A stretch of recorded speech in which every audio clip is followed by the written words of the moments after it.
पुनि परनौ पृथुराज समाना, अग गई सुनई दहस दस काना, बहुरि शक्र सम बिनवउ तेहि, संतत पुरानी कहित जेहि। पुनः उन राजा पृथु जिन्होंने भगवान का यश सुनने के लिए 10,000 कान मांगे थे के समान जानकर प्रणाम करता हूँ। दो जो 10,000 कानों से दूसरों के पापों को सुनते हैं, वे इंद्र के समान मानकर उनकी विनय करता हूँ, जिनको सुरा मदिरा नेकी और हितकारी मालूम देती है। इंद्र के लिए भी सुरा नेक अर्थात देवताओं की सेना हितकारी है।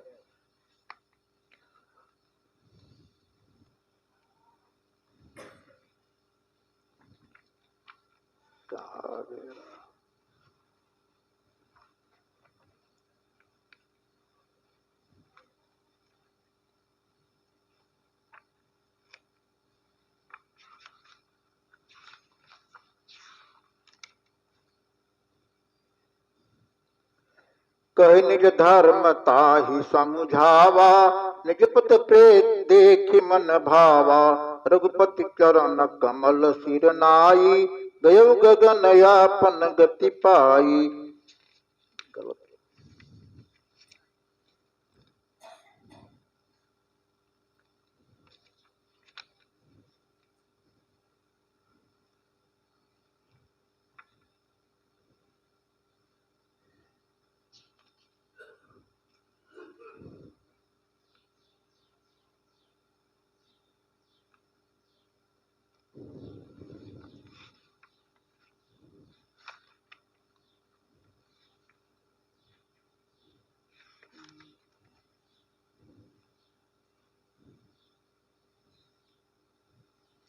ताहि देई गति राम उदारा, सबरी के आश्रम पगुधारा, सबरी देखी राम गृह आए, मुनि के बचन समुझ जिय भाए।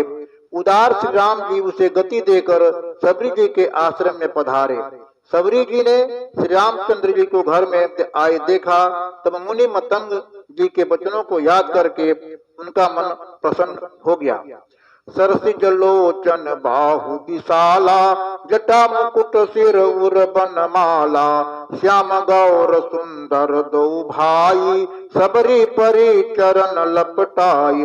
कमल सदृश नेत्र और विशाल भुजा वाले, सिर पर जटाओं का मुकुट और हृदय पर बनमाला धारण किए हुए सुंदर सांवले और गोरे दोनों भाइयों के चरणों में सबरी जी लिपट पड़ी। प्रेम मगन मुख बचन नयावा, पुनि पुनि पद सरोज सिर नावा, सादर जल लय चरण पखारे, पुनि सुंदर आसन बैठारे। वे प्रेम में मगन हो गई, मुख से वचन नहीं निकलता, बार बार चरण कमलों में सिर नवा रही है। फिर उन्होंने जल लेकर आदर पूर्वक दोनों भाइयों के चरण धोए, फिर उन्हें सुंदर आसनों पर बैठाया।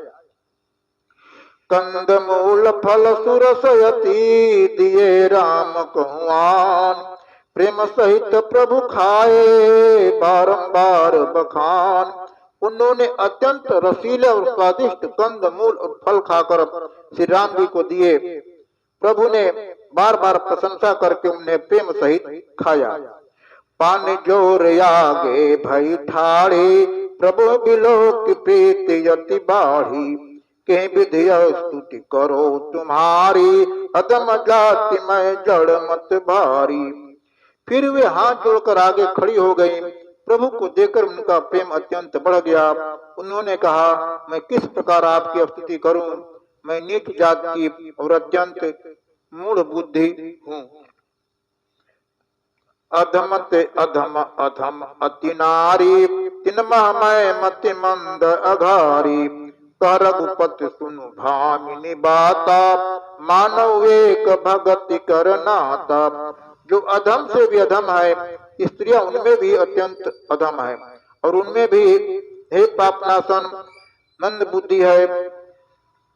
हे पापनाशन, मैं मंद बुद्धि हूँ। श्री रघुनाथ जी ने कहा, हे भामिनी मेरी बात सुन, मैं तो केवल एक भक्ति ही का संबंध मानता हूँ।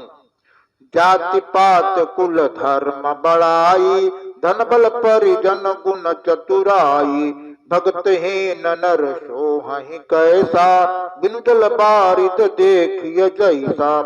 जात पात कुल धर्म बड़ाई, धन बल कुटुंब गुण और चतुरता, इन सबके होने पर भी भक्ति से रहित मनुष्य कैसे लगता है, जैसे जलहीन बादल शोभाहीन दिखाई पड़ता है।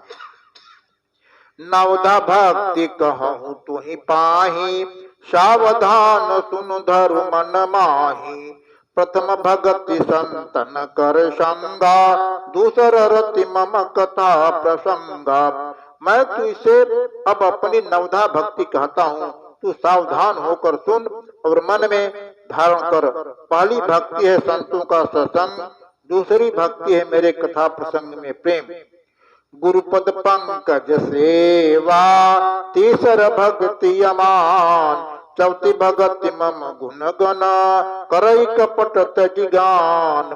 तीसरी भक्ति है अभिमान रहित होकर गुरु के चरणों की सेवा। चौथी भक्ति यह है कि कपट छोड़कर मेरे गुण समूह का गान करे। मंत्र जाप मम दृढ़ विश्वासा, पंचम भजन सुवेद प्रकाशा। छठदम शील विरति बहु कर्मा, निरत निरंतर सज्जन धर्मा।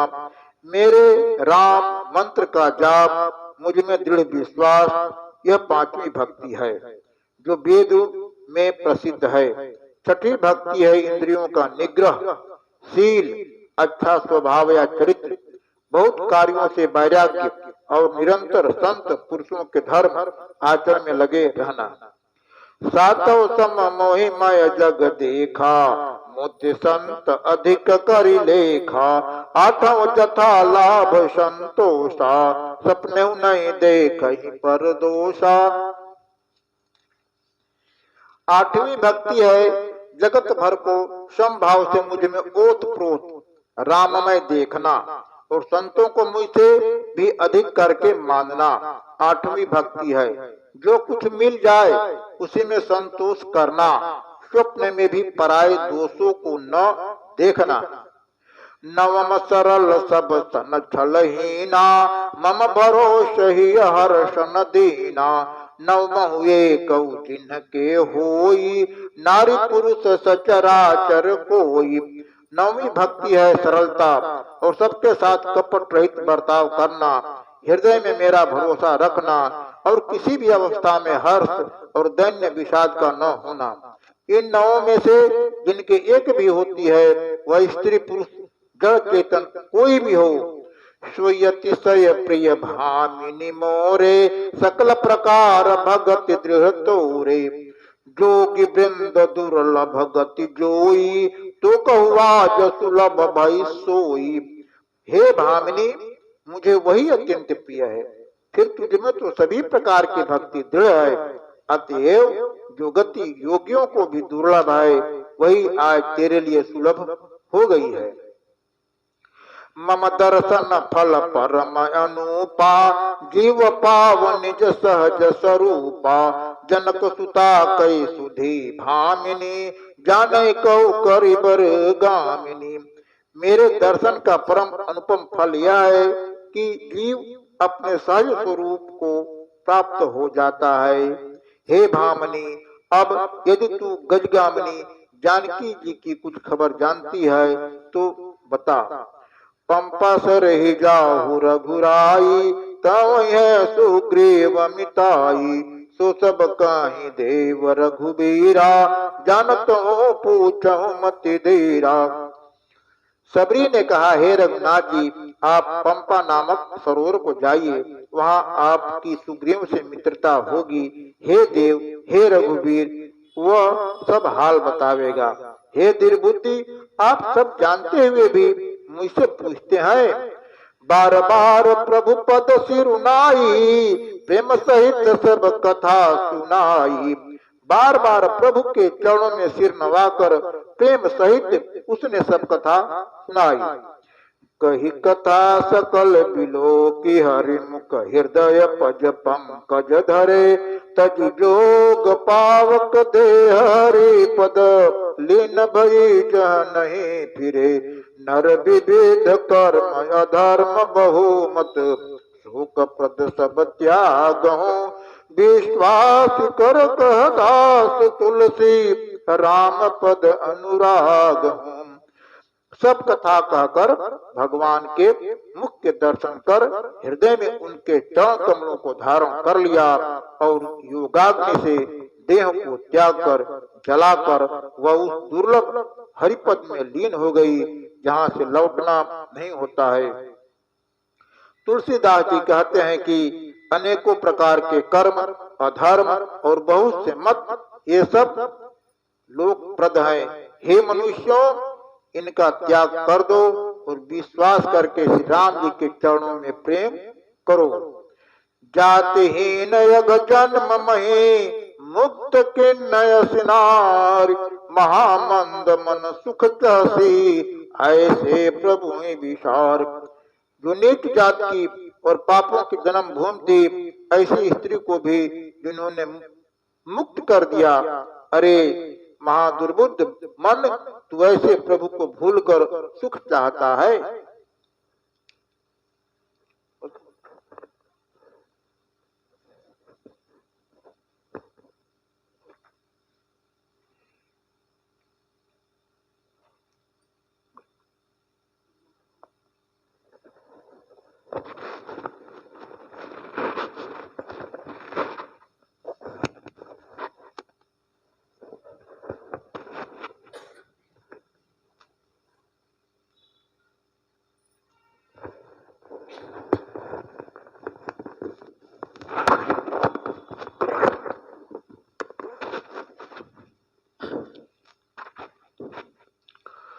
ध्यान मूलम गुरुर्मूर्ति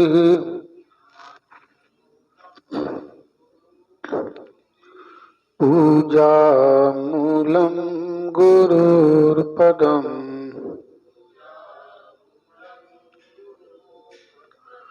मंत्र मूलम गुरुर्वाक्यम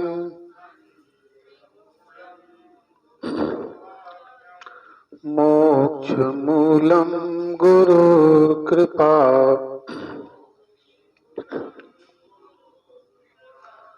बंदाऊं गुरु पद पद्म परागा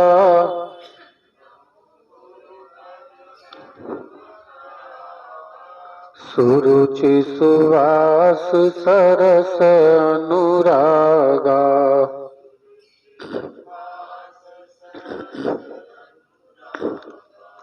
अमीय मूरिमय चूरन चारु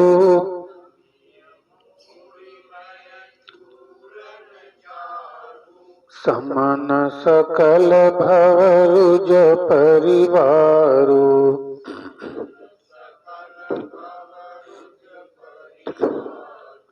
सुकृति संभुतन विमल विभूति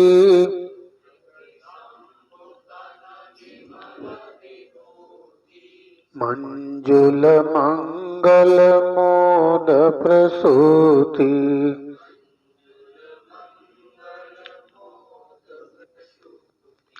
जन मन मंजु मुकुर मलहरणी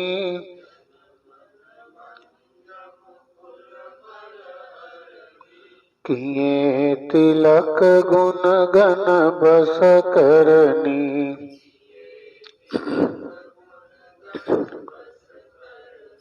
श्री गुरु पद नख मणि गण ज्योति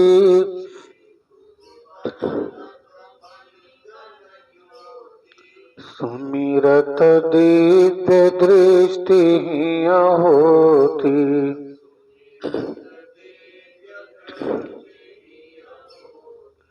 दलन मोह तम सो सुप्रकाशु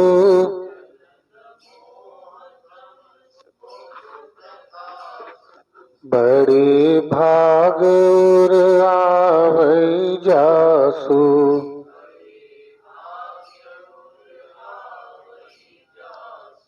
उघरहि बिमल बिलोचन ही के,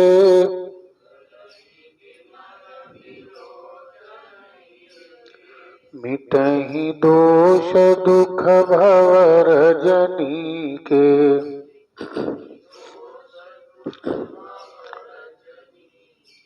सूझहि रामचरित मनि मानिक,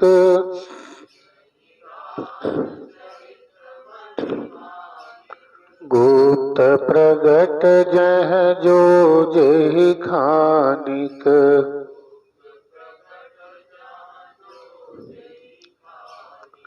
बिनु गुरु करम धर्म नहीं सूझा,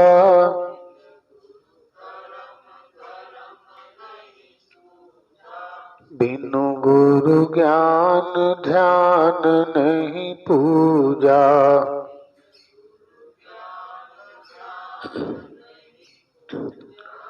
गुरु बिनु भक्ति भाव नहीं जागे,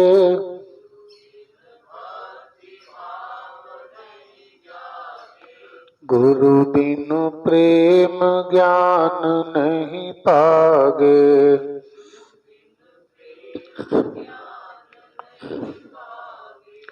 गुरु बिनु हरि मन रहे छिपाई,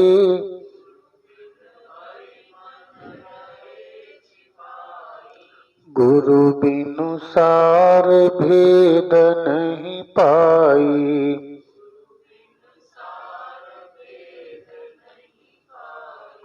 गुरु बिनु सूझ पर अंधियारा,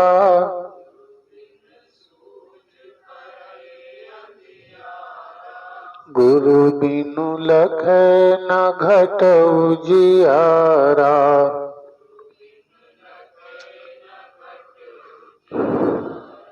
प्रीति गरीब राख गुरु ही सो,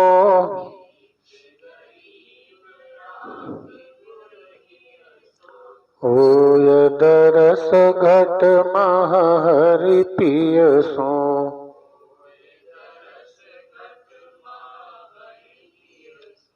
गुरु बिनु भव निधि तरय न कोई,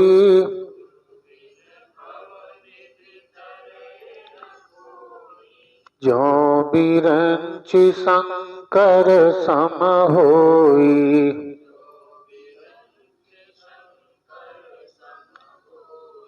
बिनु सतसंग विवेक न होई,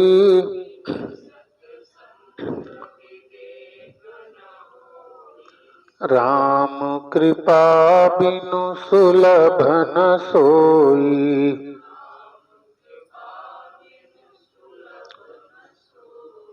सठ सुधरहि सतसंगति पाई,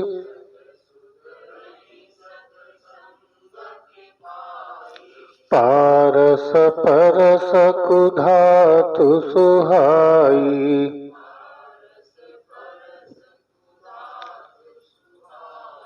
अब मोहि भा भरोस हनुमंता,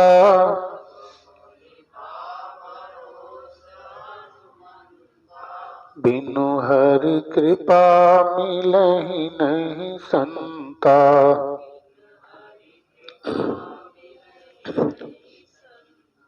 मुद मंगल मैं संत समाजू,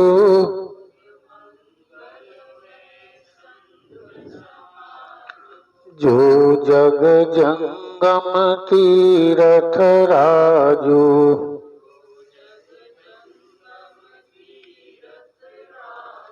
राम भक्ति जहाँ सुर सरि धारा,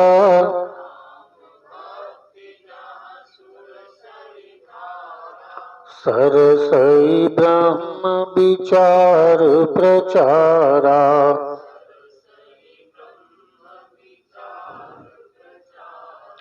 मज्जन फल पेखिय तत्काला,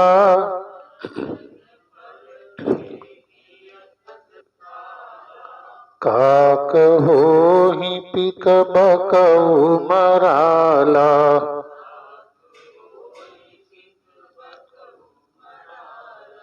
राम ही केवल प्रेम पियारा।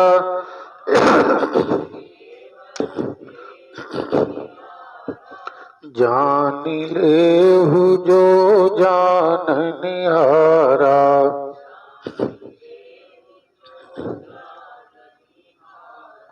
नहीं कलि कर्म न धर्म विवेकु।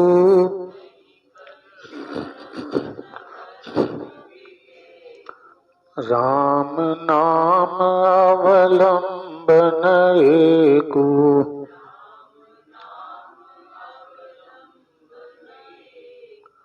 ध्यान मूलम गुरुर्मूर्ति।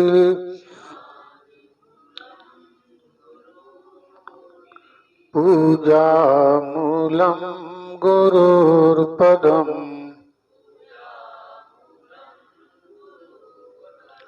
मंत्र मूलम गुरुर्वाक्यम।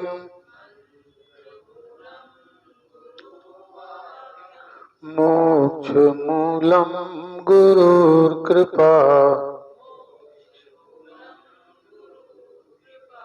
ओम शांति।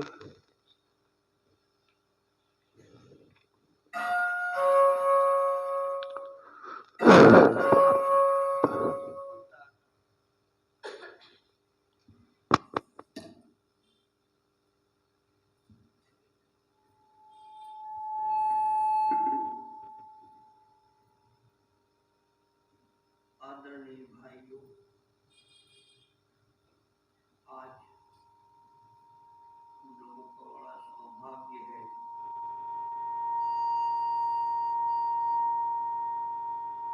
कि हम लोग गुरुजनों द्वारा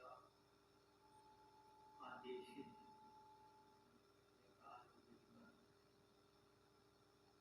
भंडारे के मतलब 4 लोगों का इकट्ठा होना। भंडारे का मतलब कोई पानी की नहीं है।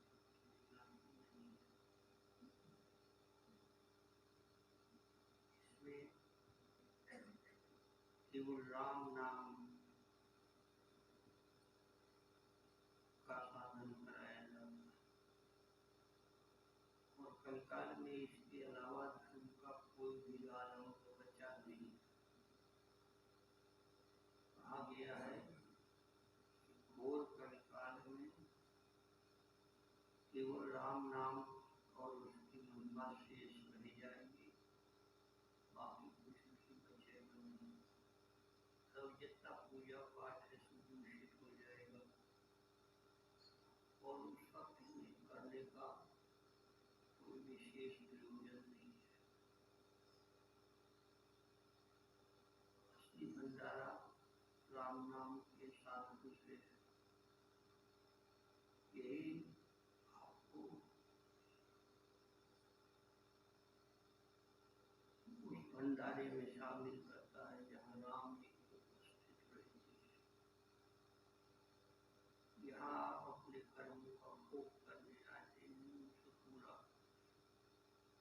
उसे हमें ईमानदारी से पूरा करके वापस जाना है, यहाँ रहना नहीं है। यही नियम भारत बुजुर्गों ने बताया। कभी भूल से भी किसी बुनियादी चीज के ध्यान उच्चारण राम नाम भूल गया है। सब में राम नाम सत्य है, बाकी सब मिथ्या है। तो आज के भंडारे में हम लोग हम संत महात्मा हरिवंश लाल त्रिपाठी जी अपने गुरुदेव से लेकर जितने पूजन हुए हैं, उन्होंने अपना जीवन समर्पित किया है और तरह तरह की उन्नत किए हैं। उनकी थोड़ी सी हम चर्चा करें और बाकी हम राम नाम ध्यान करें। हमारा ध्यान भी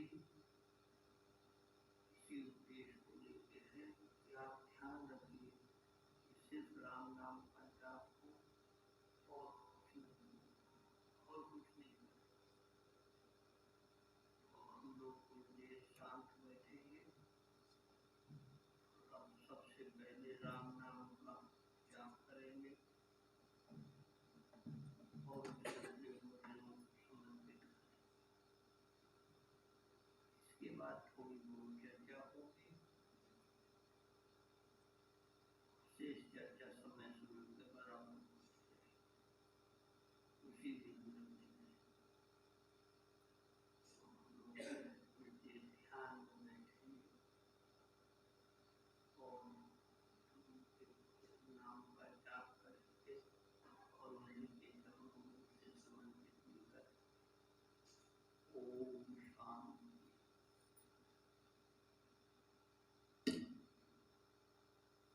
जो यहाँ उपस्थित है उनके लिए भी हम पूजन कर रहे हैं और जो यहाँ नहीं है नहीं आ पाए उनके लिए भी याद कर रहे हैं और उनको अपनी याद में साथ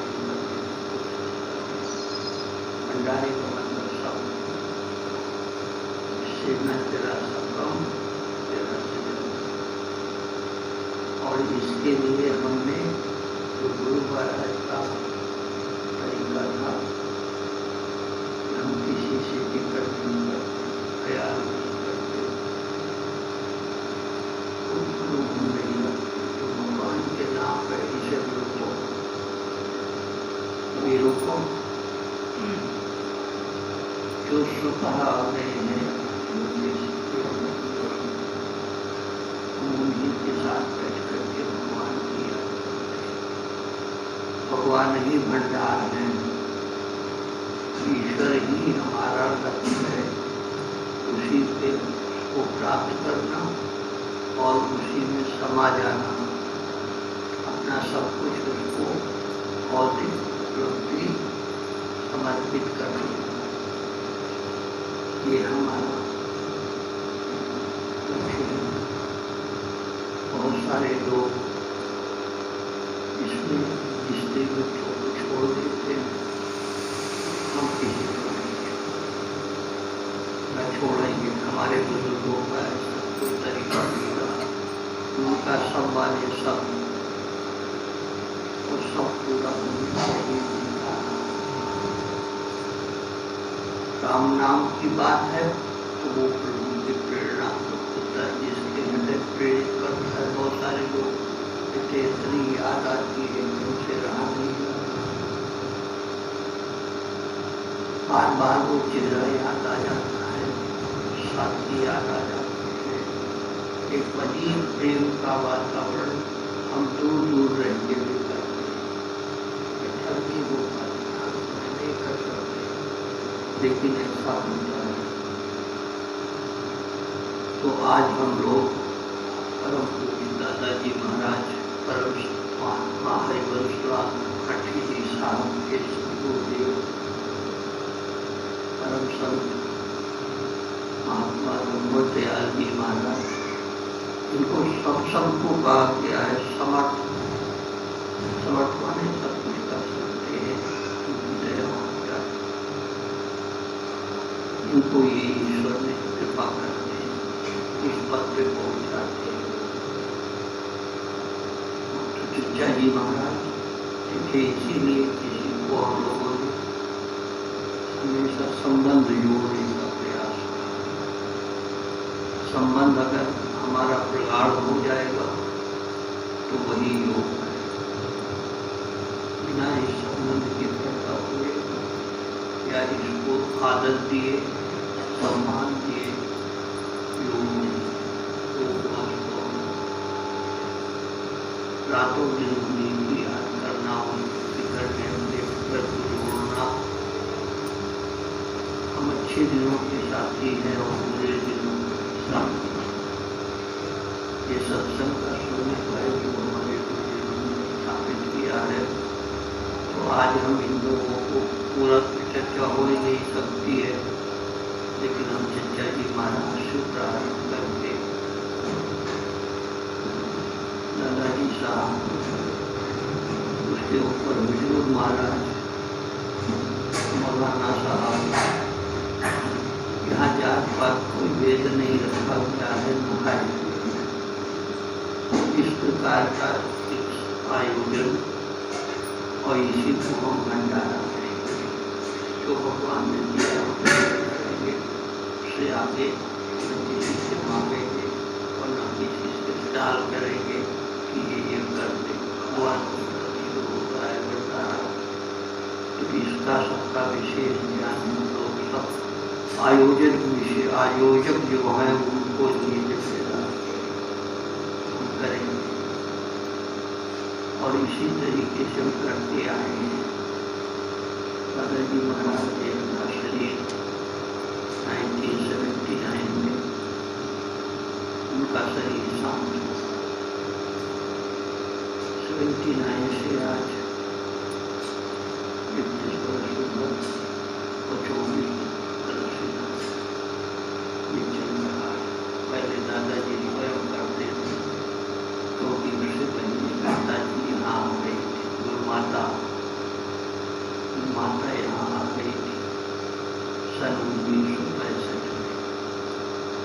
सन 1965 से दादाजी महाराज हर वर्ष यहाँ आया करते थे भाइयों को लेकर के।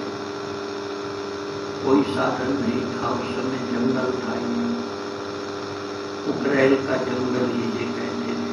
उसमें बहुत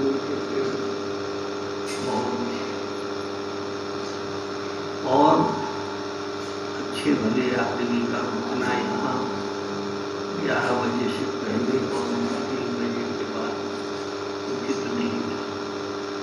इसीलिए 11 बजे से 3 बजे तक का सत्संग और दादाजी भाइयों को वापस जाते थे। माता जी की समाधि भी प्रेम के आधार पर स्थापित हुई थी। ये बाबूराम जी साहब की बगिया थी, तो उनमें मुस्लिम थे और उनका बड़ा प्रेम माता जी से था।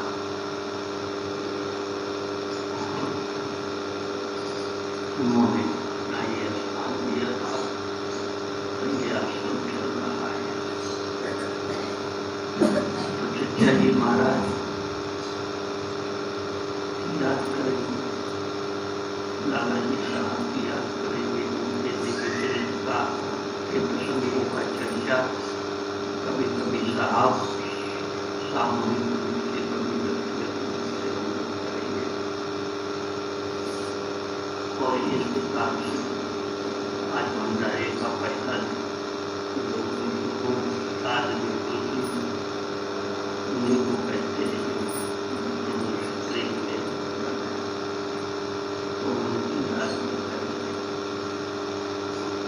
चचा जी महाराज दादाजी के सतगुरु थे, उन्हीं से ये विद्या प्राप्त हुई थी। आपको मालूम हो दादाजी बुजुर्ग की जो कृपा हुई थी, तो एक समय उन्होंने सत्संग का आदेश मिला कर दिया कि इसको कहिए हमारे मिशन को ज़्यादा से ज़्यादा विस्तार दीजिए। तो उन्होंने ये भी याद किया था कि सत्संग में एक ब्राह्मण होना चाहिए, क्योंकि वो शुरू से ही उनके यहाँ बचपन से ही अभ्यास कराया जाता है। शाकाहारी होंगे, शुद्ध जीवन व्यतीत करेंगे, संसारिक काफी ज़्यादा नहीं पड़ेंगे। ब्राह्मणों का इसीलिए सारी जातियों में ब्राह्मण से माने गए थे। माने आजकल की बात ये हर उस समय की बात है। और दादाजी वहाँ पहुँचे थे। वहाँ के बाद दादाजी ना प्रसंग था कि भगवान मुझे ऐसे ही शुरू से अभ्यास था, शुरू से ये था। जी महाराज को यहाँ तक पाठी जी तेल भरा दिया लेकर के आए। चिराग बाग जिससे माचिस बनाने की जरूरत थी, तो ये उनके गुरु महाराज उनकी तारीफ करते थे और उनके लिए अलग खाना बनवाते थे, क्योंकि ये लोग शुद्ध जीवन व्यतीत करते हैं, इससे छू भी जाए नहीं, वरना वो भोजन नहीं करते। तो ब्राह्मण होने के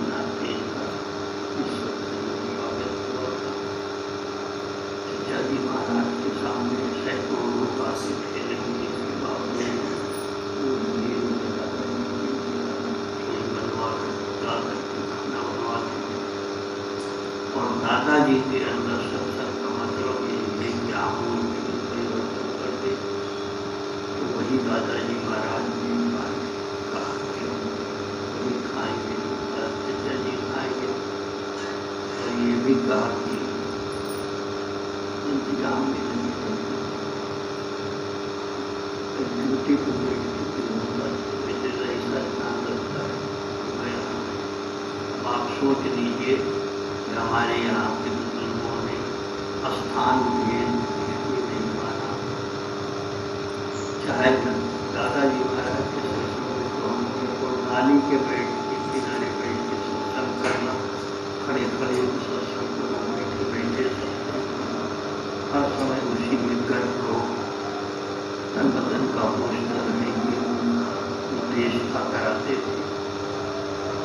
तो इस तरीके से चचा जी महाराज, लाला जी महाराज, लाला जी का क्या था, गृहस्थ रहेंगे, बाल बच्चों को पालना भी है और गृहस्थी में सत्संग भी राम नाम सिखाना। तो लाला जी बुजुर्ग की घटना है, उनके पास हर समय सत्संग की ताला बड़ा होती है। कहाँ के लोग आते थे, एक मंडल तैयार करते और लाला जी महाराज, और उनकी परीक्षा भी हुई है। ऐसा नहीं है कि लाला जी साहब के जन्म की कथा है। दो सन्यासी महात्मा को एक जोड़ी आ गए और उनको वही देखने आए थे कि गृहस्थ में रह करके सत्संग कैसे प्रभु का नाम सुने, नाम जाप, वो भी जबानी नहीं, हृदय से जाप करने की खेत कैसी चलती रहती है। तो उसकी बड़ी लड़की का की तबीयत बीमार थी, सब इलाज चल रहा था, भाई लोग इलाज कर रहे थे। और ये दोनों महात्मा ये देख रहे थे कि ये अवसर को ऐसा है जिसमें हम देखेंगे कि ये महात्मा है या दुनियादार है। तो लाला जी साहब बैठे थे, सत्संगी भाई भी बैठे थे, एक तरफ उनका सत्संग चल रहा था, एक तरफ 13 साल की लड़की हम तोड़ रही थी और एक महात्मा पूजा की बैठे थे कि देखें ये महात्मा आए कि नहीं। तो उन्होंने रहते थे, सत्संग करते थे, जब ज़्यादा तबियत खराब व्यवस्था कर देते थे, फिर आके सत्संग में बैठ जाते थे और इधर सत्संग चल रहा है, उधर लड़की बीमार चल रही। हम लाला जी भी को भी देख रहे हैं, यही है अपने आप का स्वरूप कि हम दुनिया में रहते और बगैर किसी से कोई हल्ला गुल्ला मचाए ईश्वर के विधान को कैसे स्वीकार करें। ईश्वर का विधान है, जो आया है उससे जाना है, चाहे आज चला जाए चाहे पहले चला जाए, बहुत कोई है, लेकिन उसकी बात उसके लिए आपको दुआ करना पड़ेगा। और बैठ जाते बराबर चल रहा है, वो महात्मा बैठे देख रहे हैं कि देख रही है गृहस्थ की हुई माया, ये सत्संग कितना तो ऐसा वातावरण है। और इतने में वो लड़की तोड़ देती है, तो तोड़ देने के बाद फिर दूसरा कर्म स्टार्ट हो जाता है। इसे दवा दारू का चल रहा था, वो इंतजाम हुआ, लेके गंगा की घाट पे गए, संस्कार हुआ, जिस समय लड़की विदा हो रही थी, लाश हो रही थी, दो अवसर हो गए। एक, जो गृहस्थ में लड़की शादी होती है और वो अपने माता पिता से करके एक दूसरे घर में जाती है इसकी उसको संभालने के लिए, और एक होता है कि जब दाह संस्कार सौ उठने लगता है। तो ये दो अवसर ऐसे हैं इसमें कैसा भी वैरागी हो लेकिन उसकी आंखों में आंसू जरूर आए। तो वही हुआ कि लड़की जब वो उसे ले जाने लगे तो दादाजी कंधा लगाए हुए थे और उनकी आंखों में आंसू किया। और महात्मा लोगों को जो सन्यासी थे उनको ख्याल हुआ कि इसके माने के पूरे संत नहीं। दादाजी कुछ नहीं बोले क्योंकि एक समय के बाद ये सब चीजें नहीं है। आप साधना कीजिए तो भगवान की कृपा होगी तो आपके लिए किधर ओपन होगा, आपकी लाइफ का सब कुछ आगे पीछे सब कुछ समझ में आ जाएगा। कोई कुछ सोचेगा तो आपको समझ में आ जाएगी पसंद नहीं आया, नाराज हो गई। वही लाला जी के साथ हुआ। उनको ख्याल हुआ कि ये पूरे संत नहीं। इस कठिन परिस्थिति में, ऐसी कठिन परिस्थिति है कि 13 साल की लड़की विदा हो रही है और दो महात्मा बैठे हुए हैं देखने के लिए ये सच्चे संत हैं कि नहीं, माया है कि नहीं। जबकि शास्त्रों का यही है कि जैसे पकड़ा है वैसे छोड़ना भी सीखो। यही हमारे बुजुर्गों का पकड़ना सीखा है तो छोड़ना भी सीखो, नहीं तो तुम दुख के सागर में डूब जाओ। और वो ख्याल उतरता है, लाला जी जाते हैं, जो कर्म है उसे पूरा कराते हैं और लौट के फिर आते हैं, तो वो महात्मा भी आते हैं। और उसके बाद लाला जी उसका उत्तर देते हैं। एक फूस की चटाई है उसमें बैठे हैं, एक फूस का पिंजरा निकालते हैं, ऐसे ऐसे तोड़ते हुए उन्होंने उन महात्माओं को संबोधित करते हुए बोले, क्यों भाई इसमें कोई आवाज होती है, पता है कि क्या आवाज होती है? तो उन्होंने कहा महाराज चुटकी आवाज होती है। चुटकी आवाज जब आप तोड़ते हो तो चुटकी आवाज ये जड़ बना, इसमें कैसी आवाज होती है? इसमें कैसे आवाज होती है? ये जड़ पदार्थ है, इसको तो आवाज नहीं होना चाहिए। तो कहने लगे कि जड़ पदार्थ में भी संबंध विच्छेद होता है तो उसमें आवाज होती है। तो क्या हम चेतन स्वरूप है और उसमें संबंध विच्छेद हो रहा है तो क्या कोई आवाज नहीं होगी? हम सन्यासी नहीं हैं, हम सबका निवाह करते हैं, अच्छे बुरे को दोनों का निवाह करते हैं, सब कुछ जानते हैं। तो ऐसे में अगर संबंध विच्छेद हो रहा है, 13 साल की लड़की विदा हो रही है, उसके साथ हो रही है, उसी तो क्या हमारे कोई आवाज नहीं होनी चाहिए? तो महात्मा लोग नतमस्तक हो गए, उन्होंने कहा नहीं माना, आप पूर्ण हो, आप उस संबंध की बात को देखते हो तो थोड़ा हम गृहस्थ हैं, हम प्रेम में जीवन बिताते और उसमें अच्छे बुरे सबको देखते और सबको समझते। हम ये नहीं कहते कि हम बुरा होगा तो नहीं देखेंगे, हम उसका भी निवाह करेंगे। हम ड्राइंग रूम साफ करना चाहते हैं तो नाली भी साफ करना चाहते हैं, नाली जो हर घर में होता है हर घर में उसके लिए स्थान होता है, और सच्चा गृहस्थ जो है उसमें दोनों में झाड़ू लगाता है और सब साफ करता है।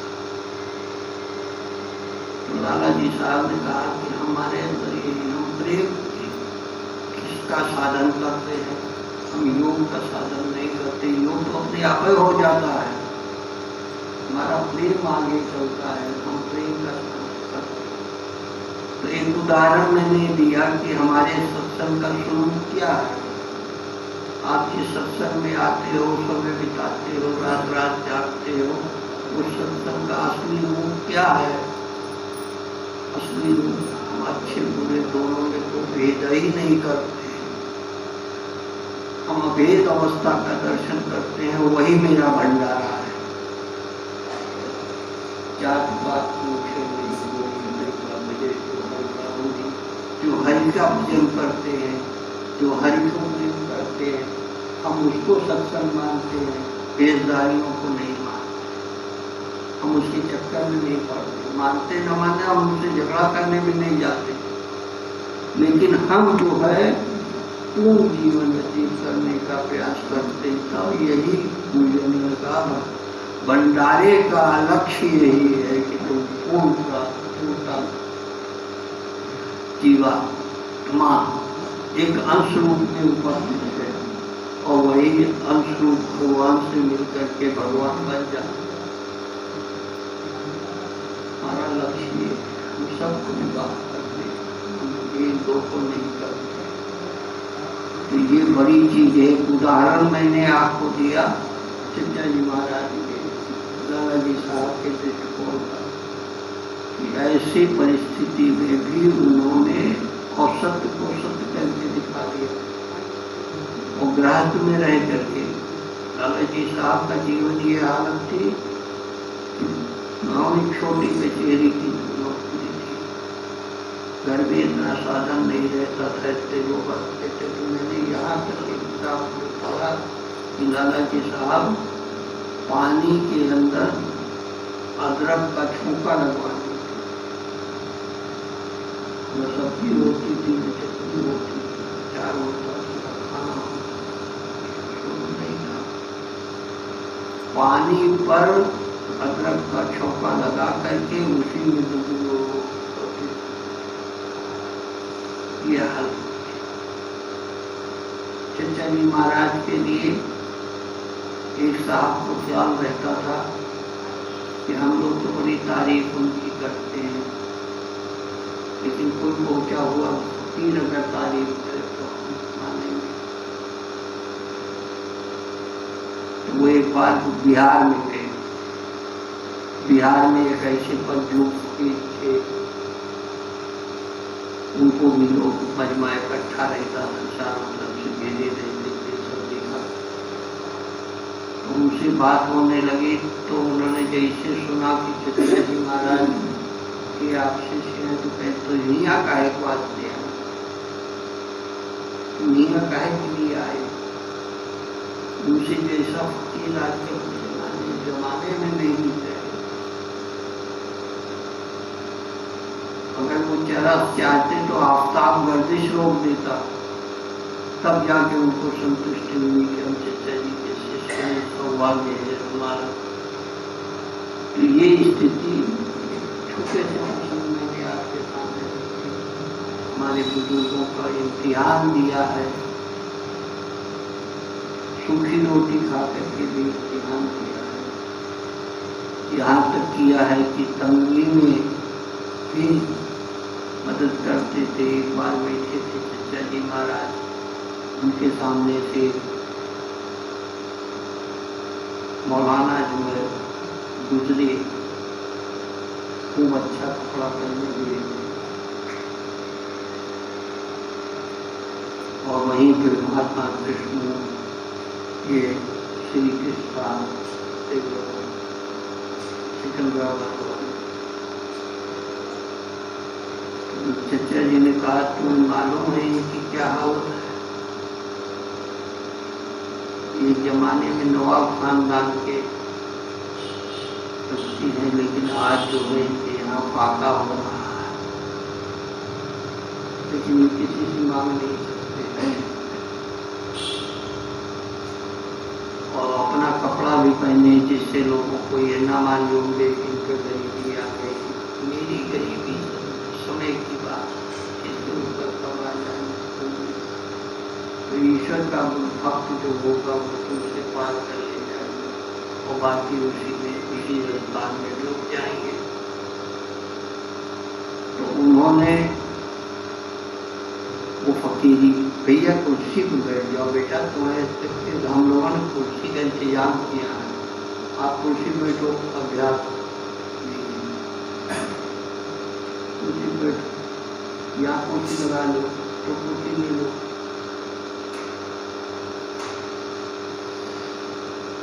तो इस तरीके से इन लोगों ने हर परिस्थिति में भगवान का नाम, भगवान का आश्रय, भगवान सानिध्य, भंडारा करने का मतलब यही है। इसके अलावा कोई भंडारे का हम लोगों को ये सब सीखो, हर हाल में रहना है और हर हाल में सौगंध है कि खुश रहना पड़े, दुखी नहीं हो। दुखी होने का मतलब भगवान पर विश्वास नहीं, अगर उस पर विश्वास हो तो सब हो जाए। तो इस तरीके से भंडारे में हम लोग लोगों को आमंत्रित करते हैं, वो इसी उद्देश्य से करते हैं कि वो लोगों के जीवन को देखो कैसे कैसे जिंदगी में। एक हुई बहुत पुराने हमें पढ़ने को मिला, एक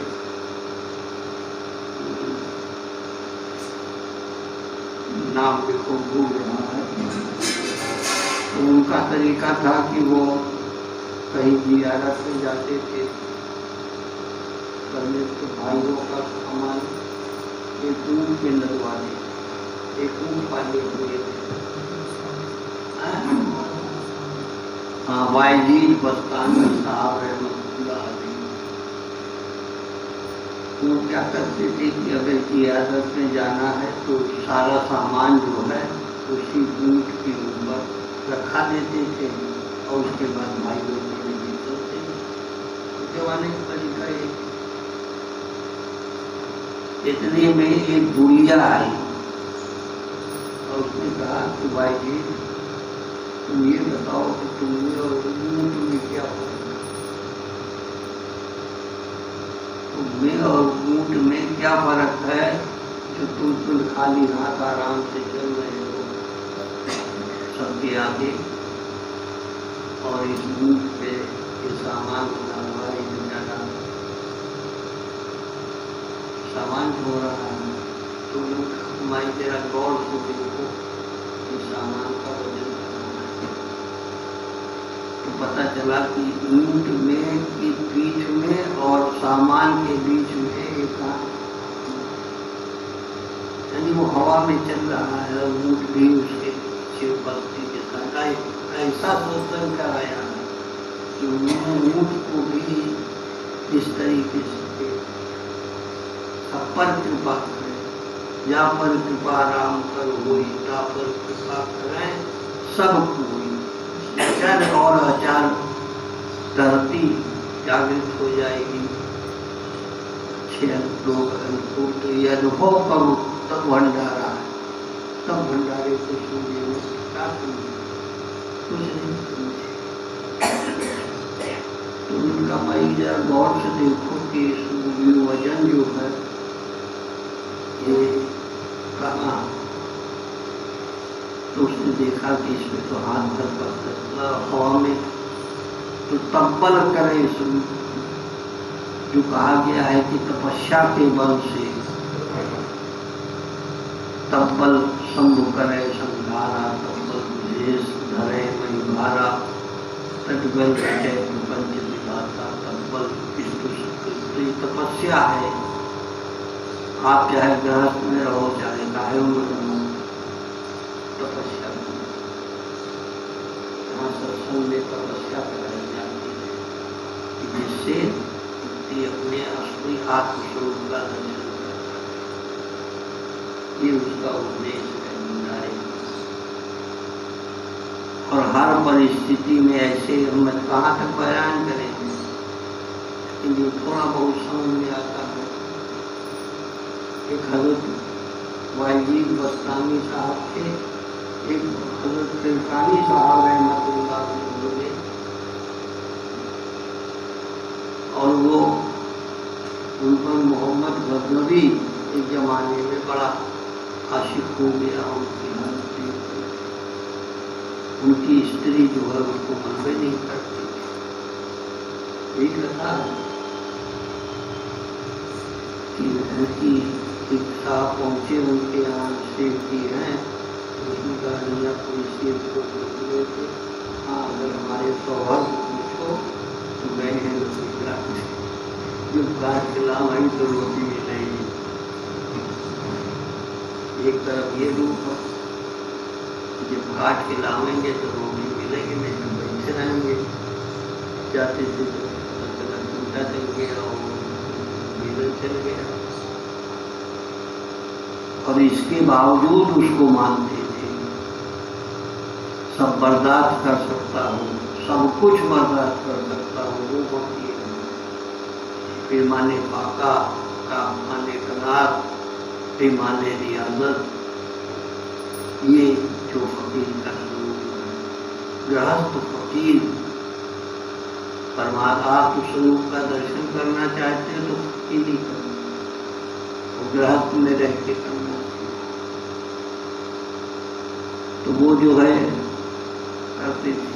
तब मोहम्मद गजनवी ने अपने वजीर को भेजा कि हजरत बादशाह सलामत आपका दर्शन करना चाहते हैं, तो उन्होंने ध्यान नहीं दिया।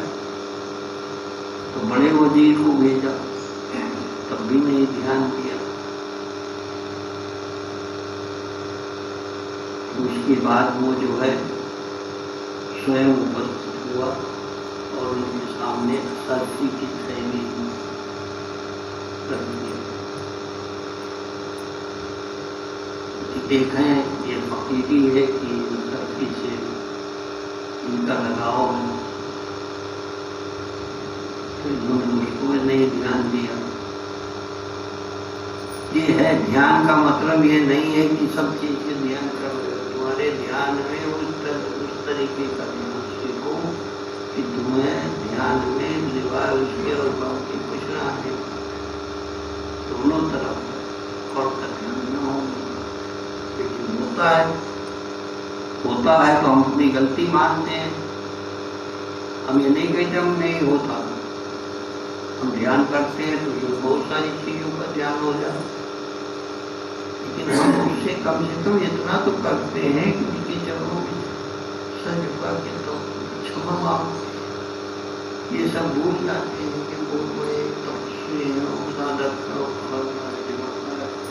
ये सब ख्याल आता है तो नहीं हो। जो बात सही हो यही है।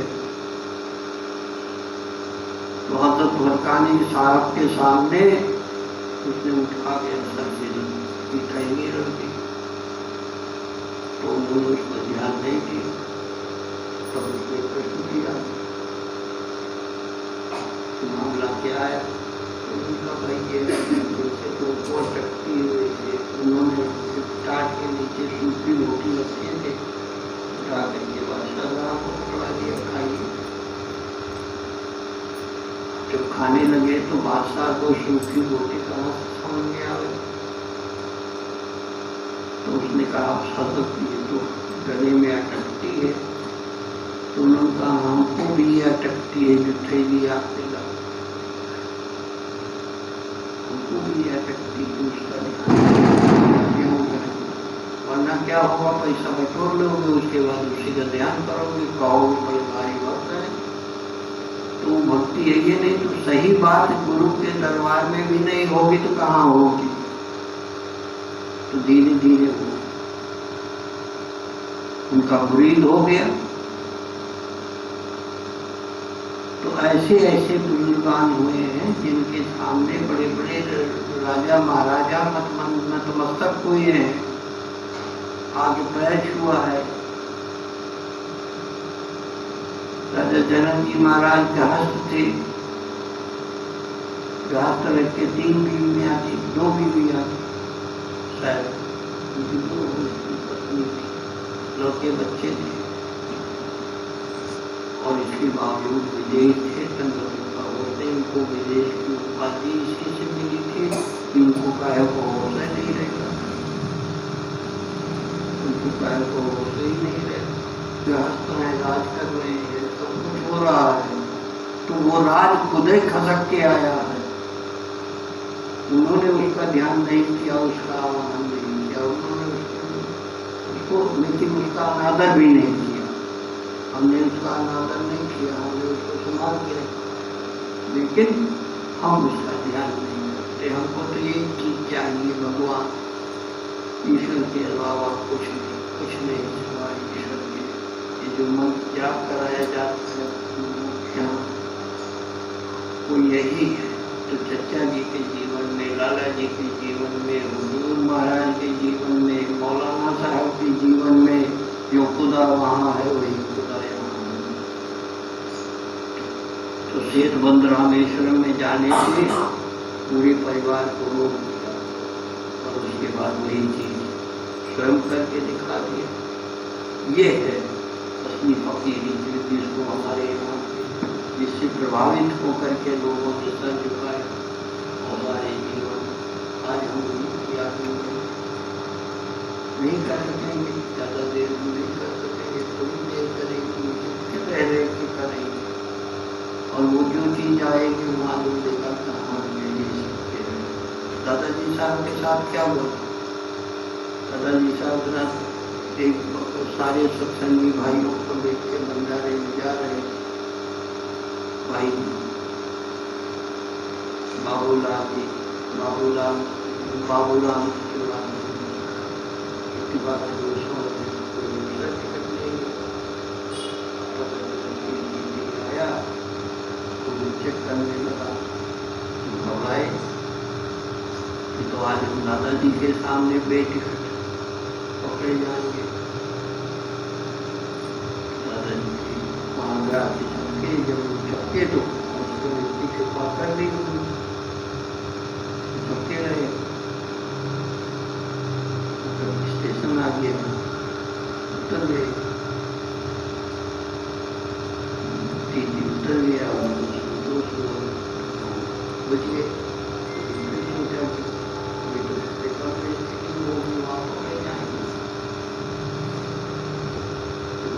ये फकीरी है, उन्होंने उसको भी अच्छा बुरा नहीं कहा, है जी बात करते हो तो नहीं करें, कौन सा सत्संग कर, कौन सा सत्संग में इसको सिखाया जाता है। धीरे धीरे अपने शिष्यों को समझाते रहे, बताते रहे, और फिर वो तैयार हुए और स्टेशन आ गया। स्टेशन पर दादाजी महाराज उतरे, कहा बात वही कही, ये सब हमारा टिकट है, इनके पास टिकट नहीं, और उसमें क्यों भी भीड़ में रहे, कृपा इसको कृपा करो, आपने कृपा के दर्शन करा है तो देखो कृपा के, झूठ बोल के नहीं कृपा किया। दुनिया भर में तमाशाबाजी करती है, चाटक नाटक, सत्संग मतलब ये नहीं है चाटक नाटक। तो चुपचाप करा के भगवान की याद करो, कर सको तो करो, न करो तो करो। लाला जी गुरु महाराज जी लाला जी को कर सको तो कर सको, नहीं तो बुजुर्गों को बदनाम मत करो। ये उन्होंने कहा कि बुजुर्गों को बदनाम न करो, हमारे बुजुर्गों ने ऐसे ऐसे रहे, ऐसे ऐसे रहे, आप बदनाम मत करिए, कम से कम इतना कर इनायत मेहरबानी तो बगैर कुछ किए हो जाएगी। तो इन बुजुर्गों की आज चर्चा हम लोग कर रहे हैं, तो इसीलिए हम दिन भर बैठ के करेंगे, शाम तक करेंगे, जो हो सकेगा एक प्रश्न की चर्चा करेंगे। और इसी का नाम सत्संग है, सत्संग इसी का नाम। 3 स्टेज है, कर्म, उपासना और ज्ञान। दुनिया बल्कि नहीं है, सीधा सीधा है। कर्म जो आया है उसे कर्म करना पड़ेगा। सही करोगे, सत्य बोलते करोगे,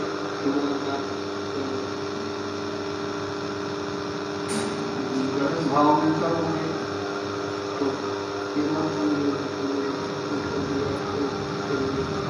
उनका पक्ष मिल जाएगा। तो सत्संग का मतलब ये है कर्म, आचरण और ज्ञान। ज्ञान के बाद ध्यान है। और ध्यान क्या है कि हमारे ज्ञान का जो प्रभाव होता हुआ ये हमारे पास सब उनके चरणों में समर्पित हो जाए। जो कुछ हमारी उपलब्धियाँ हैं और हमारा समय आ रहा है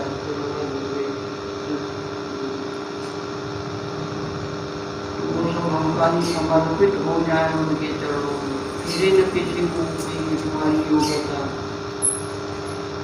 उसको समर्पित करके खाली हो के भगवान के पास जाना है। दुनिया के कबड्डी ला के कबाड़ा ला के नहीं जाना। बुजुर्गों ने ये सिखाया है, खाली होके जाना, नंगे हाथ जाना। जिसका हाथ खाली रहेगा नंगे हाथ होगा उसको उसकी देर हो जाएगी। जो पहले से भरे हुए क्या मिलेगा? यही तो है स्थिति। तो आज हम भंडारा कर रहे हैं तो बुजुर्गों के ऐसे दिव्य चरित्र का हम लोग चिंतन करेंगे, बात करेंगे और उसकी चर्चा करेंगे जिससे कुछ प्रेरणा मिले और हम जहाँ पर हैं उसको सही कर करके आगे बढ़ें और भगवान का आशीर्वाद प्राप्त करें। जब इस प्रकार से होगा तब जाकर इससे होगा। लड्डू नहीं है कि बस इसके लिए हमारे ध्यान सच्चाई और भाई राम जी आप बताओ बिल्कुल बताओ जो बने तो भूल जाते।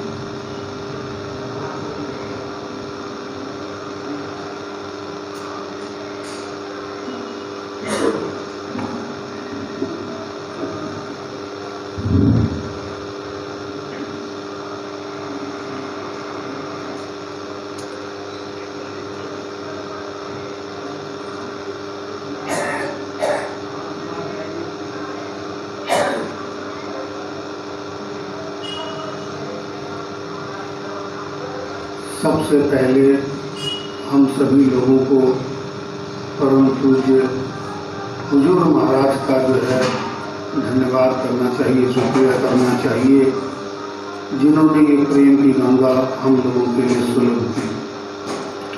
उनसे पहले मुसलमानों की ये सूफी संतों की गुरु विद्या जो है मुसलमानों तक ही सीमित थी। उन्होंने जो है पहली बार ये जो है प्रेम गंगा हम लोगों के लिए जो है हमारे तरफ मोड़ दी। उन्होंने केवल हिंदू सत्संगी भाइयों को अपनी ये अनमोल विद्या नहीं दी, बल्कि परम पूज्य श्री लाला जी महाराज और चचा जी महाराज जैसे दो अनमोल रत्नों को भी जो है गुरु की पदवी पर स्थापित करके और जो है ये सत्संग ये जो है हम सब के लिए सुलभ किया। उनके अंदर कोई धार्मिक संकीर्णता नहीं थी। आपका फरमाना था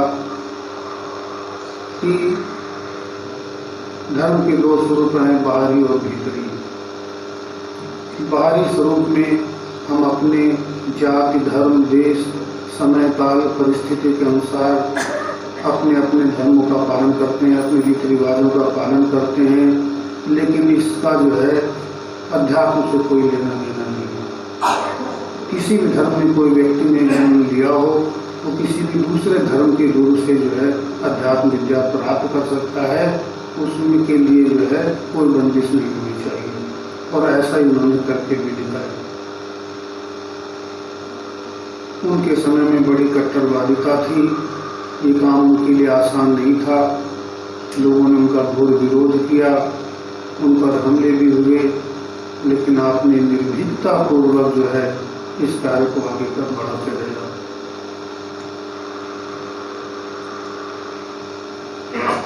हुजूर महाराज जो है उन्होंने जो है बड़े संवेदनशील थे।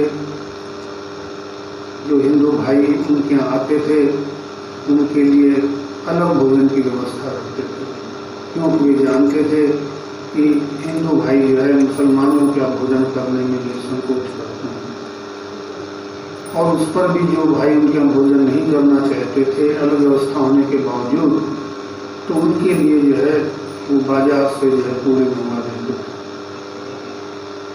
और कितना ख्याल रखते थे दूसरे की भावनाओं का, कि जो पूरी लेने जाता था उसको हिदायत होती थी कि पूरी का पैकेट हाथ में पकड़ के मत लेके आना, तागे से लटकाते हुए लेके आना। कौन इतना जो है ख्याल रख सकता है। आप बड़े कोमल स्वभाव के थे, आपकी आर्थिक स्थिति अच्छी नहीं थी, लेकिन फिर भी जो है अगर कोई आपके पास मदद के लिए आ जाता तो आपके पास जो कुछ भी होता उसको दे देते और स्वयं जो फाके रह जाते थे। जिसको वे उधार दे देते थे तो उससे उसके घर के आसपास से कभी गुजरना नहीं पसंद करते थे कि कहीं उससे सामना हो जाएगा तो उसको शर्मिंदा होना पड़ेगा। एक साहब को उन्होंने उधार दे दिया और उसके बाद उसी गली से अपने घर का राशन पानी भी लाते थे। तब उनको बड़ा संकोच होता था कि हम कैसे उस गली में जाएं, कहीं वो बेचारा सामने पड़ गया उसको शर्म आएगी, संकोच होगा उसको। और इसीलिए जब शाम हो जाती थी, अंधेरा हो जाता था, तब जो है वो उस गली से अपना राशन पानी लेके आते थे कि वो उसके सामना न हो। कितना कोमल और करुण स्वभाव था उनका। आप जो है गाय भैंस का दूध भी सिर्फ इसलिए नहीं लेते थे कि उसके बछड़े का हो सकता है। अगर हम लेते हैं तो रहती है सदा बात रहती है, याद करते हैं खुद मुर्शिद तो उनकी याद रहती है, तो उनकी याद रहती है। मेरे मुर्शिद की ये बगिया सदा बाद रहती है, सदा बाद रहती है। हटा कर रूह से पर्दा, हटा कर रूह से पर्दा, दिखाया नूर का जलवा, दिखाया नूर का जलवा। इसी जलवे को फिर देखूं, यही पर याद रहती है, यही पर याद रहती है। याद करते हैं खुद मुर्शिद तो उनकी याद रहती है। करूं मैं शुक्रिया कैसे करूं मैं शुक्रिया कैसे, मुझे अपना बनाया है, मुझे अपना बनाया है। कर्म करते हैं वो मुझ पर, नजर दिन रात रहती रहती है, नजर दिन रात रहती है। याद करते हैं खुद मुर्शिद तो उनकी याद रहती है, तो उनकी याद रहती है। इबादत कर नहीं सकते तो मैं खाने में आ जाओ, तो मैं खाने में आ जाओ। ये मस्ती फिर न उतरेगी, ये मस्ती फिर न उतरेगी। मेरे मुर्शिद की ये बगिया सदा बाद रहती है। याद करते हैं वो मुझको तो उनकी याद रहती है, तो उनकी याद रहती है। नजर मिलते ही कर लेता हूँ नीची मैं नजर अपनी, नीची मैं नजर अपनी। नजर भर देख लूं उनको, नजर दिल साद रहती है, नजर दिल साद रहती है। मेरे मुर्शिद की ये बगिया सदा आबाद रहती है। याद करते हैं खुद मुर्शिद तो उनकी याद रहती है, तो उनकी याद रहती है, तो उनकी याद रहती है।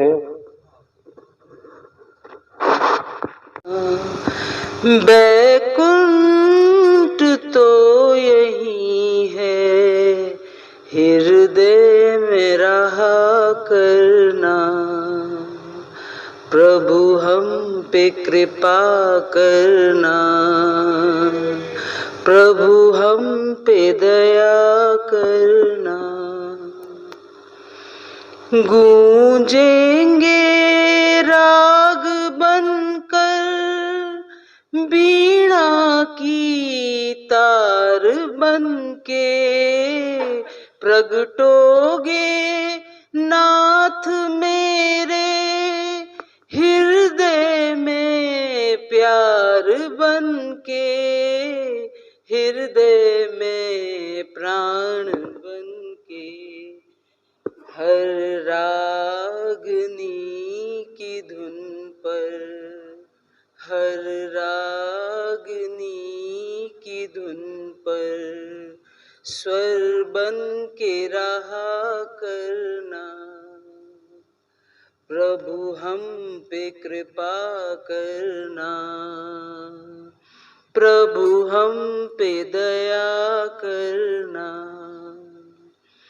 नाचेंगे मोर बनकर हे श्याम तेरे द्वारे, घनश्याम छाए रहना तुम बनकर मेघकारे, तुम बनकर मेघकारे। अमृत की धार बनकर, अमृत की धार बनकर प्यासों पे दया करना।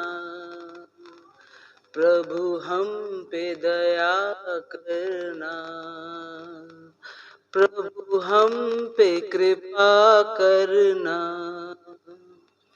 तेरे वियोग में हम दिन रात है उदासी, तेरे वियोग में हम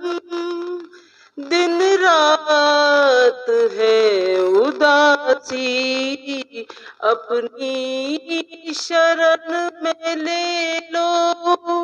हे नाथ ब्रज के वासी, हे नाथ ब्रज के वासी, तुम सोहम शब्द बनकर, तुम सोहम शब्द बनकर प्राणों में रमा करना।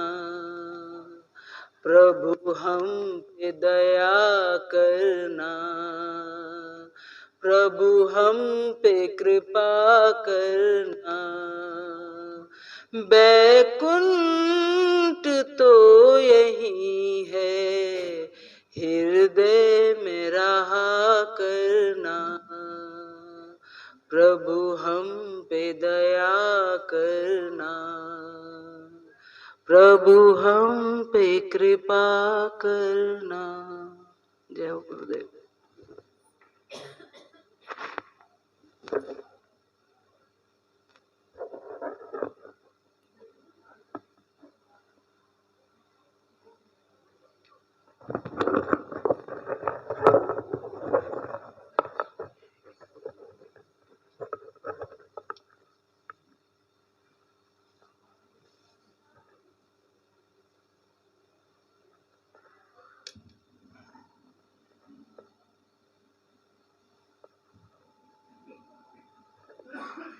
प्रकार से हमारे गुरुजनों ने तरीका बनाया है कि हम अपने गुरु को पारिवारिक संबंध में बना। यदि वो ज्ञान अपने परिवार को की तरह मानो,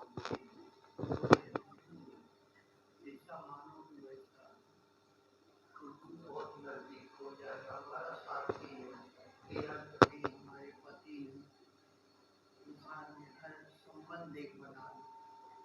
संबंध बड़ी चीज है, क्योंकि इसका बहुत फायदा भी है। संबंध बना लोगे तो वही से तुम्हारा आचरण है। इसलिए हमारे यहाँ चचा जी वहाँ वो परम संत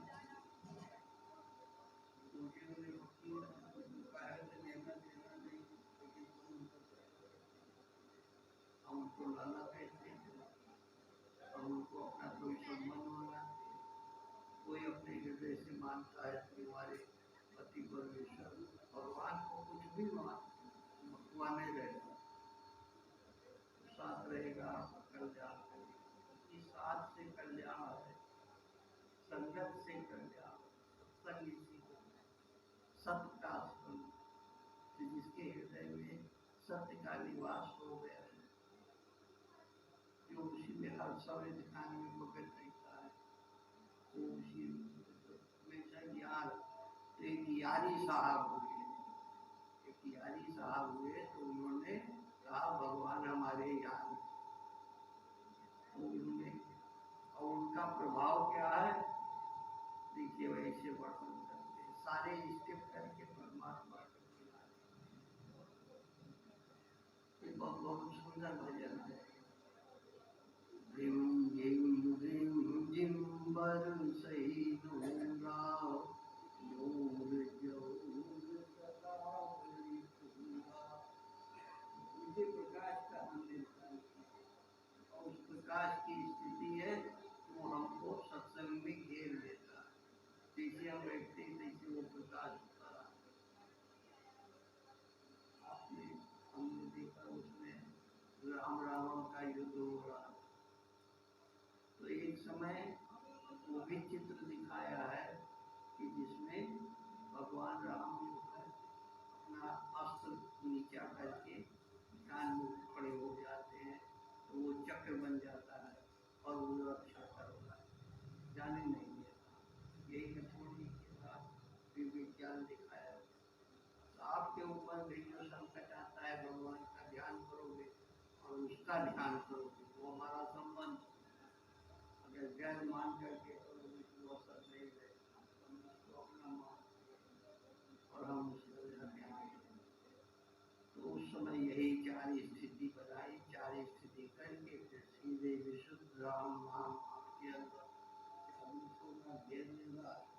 और उसी में आप रमे रहिए।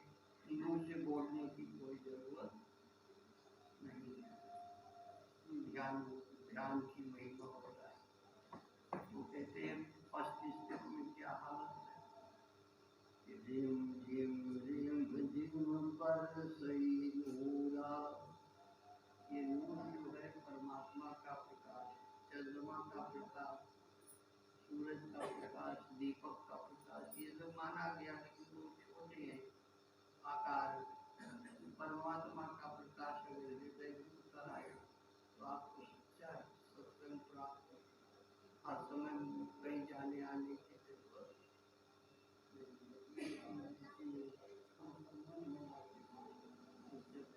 बनाते।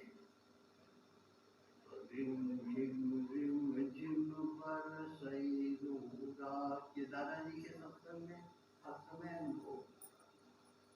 आप जैसे बैठोगे तो ऐसे आपके ऊपर लगे डिवाइन करेंट, इसको डिवाइन करेंट है। सामान जैसे प्रयोग किया, दादाजी ने पुस्तक लिखी है अर्गवानी। तो अर्गवानी क्या है, हमने इसकी व्याख्या आपको पुस्तक में किया है। अर्गवानी का मतलब है परमात्मा का प्रकाश बीज जाता है और सूरज का प्रकाश।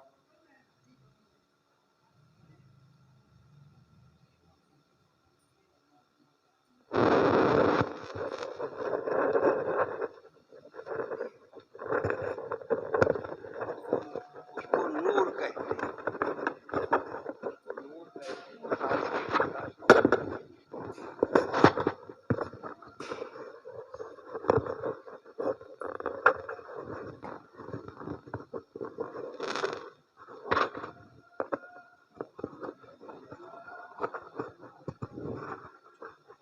तो बाकी सब प्रकाश है, लेकिन ये दिव्य प्रकाश है जो आपके अंतर की ग्रंथियों को खोल देता है, हृदय के आत्मिक चक्रों को जागृत कर देता है।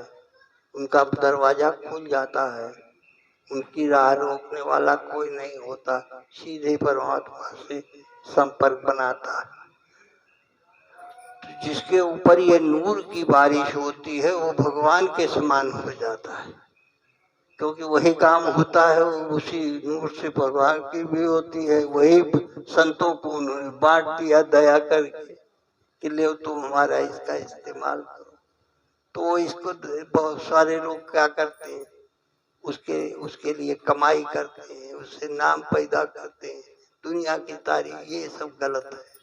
दादाजी ने कहा तमन्ना नाम हुआ इसकी, मिटा दे दिल से जो कोई।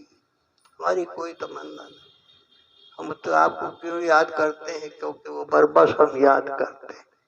आपकी दया है, आपकी दया से ही हम आपको याद करते हैं। आप याद करते हो तो हम याद करते हैं।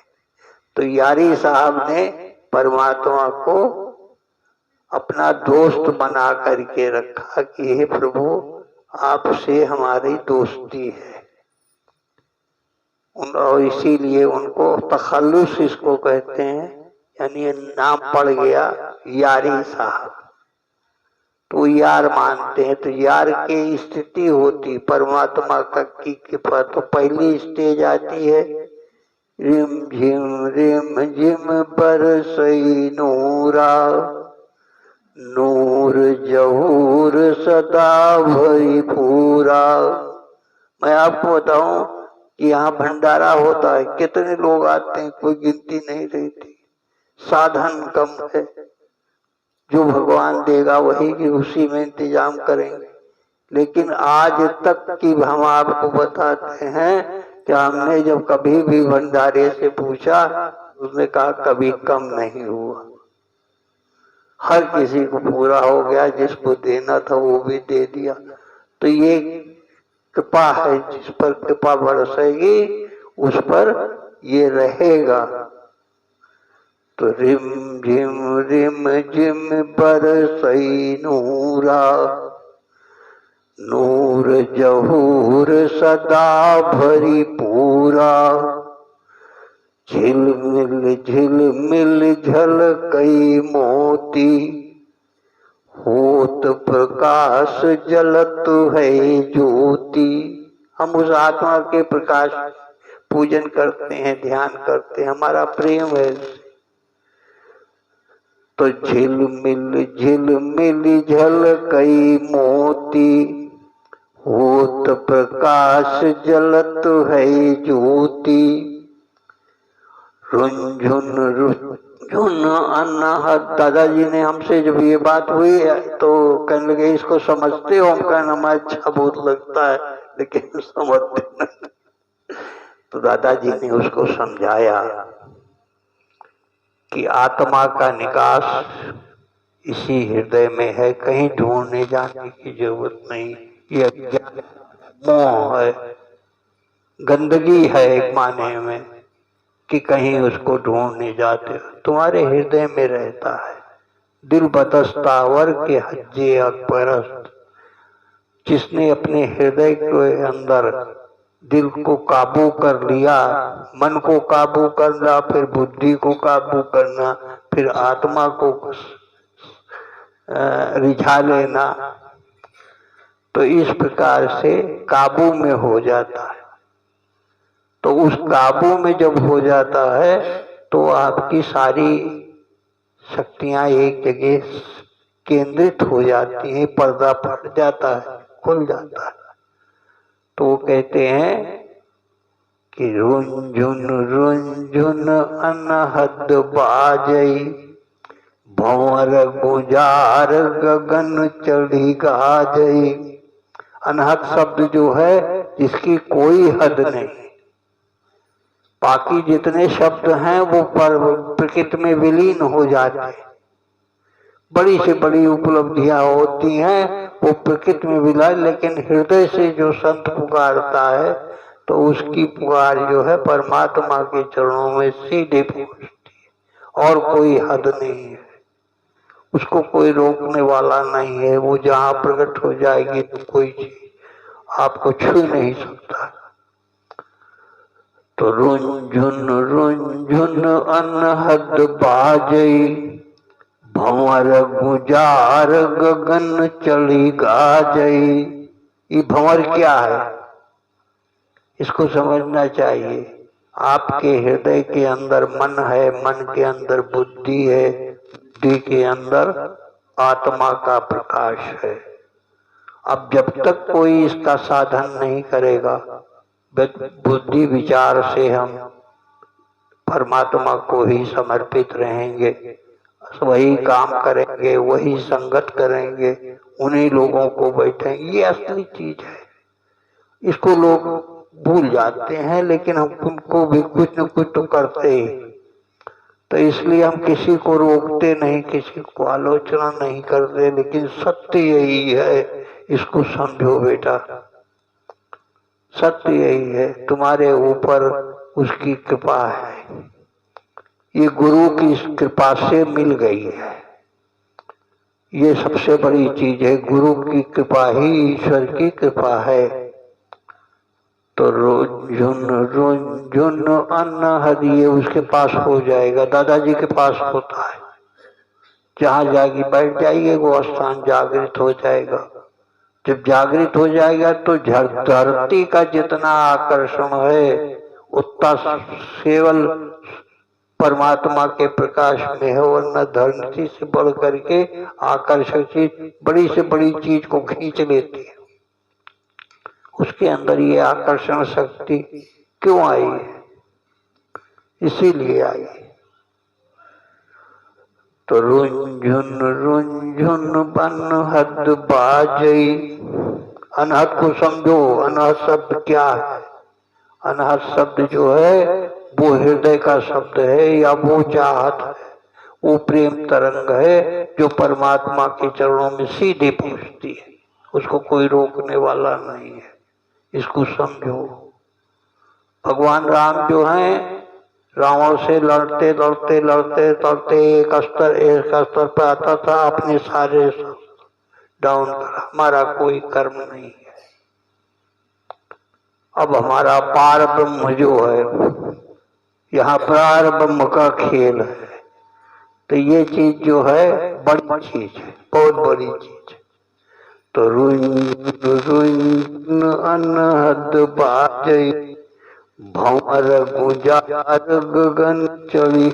तुम्हारा मन जो है वो सात्विकी हो जाएगा अपने आप, बुद्धि सात्विकी हो जाएगी और वो सिर्फ सत्य को पहचानेगी, इसके अलावा कुछ नहीं होगा। तो वो स्थिति हो जाएगी।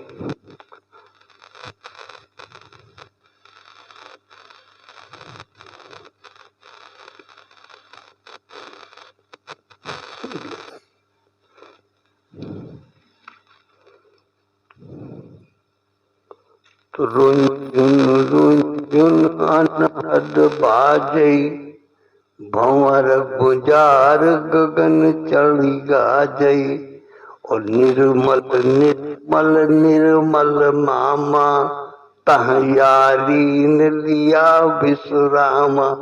हमारा रहना वहाँ है, हम वासी उस देश के जहाँ 12 माह, बस कबीरदास जी कहते हम वासी उस देश के जहाँ 12 माह बसंत निर्झर झरे बहा में भीग रहे सब।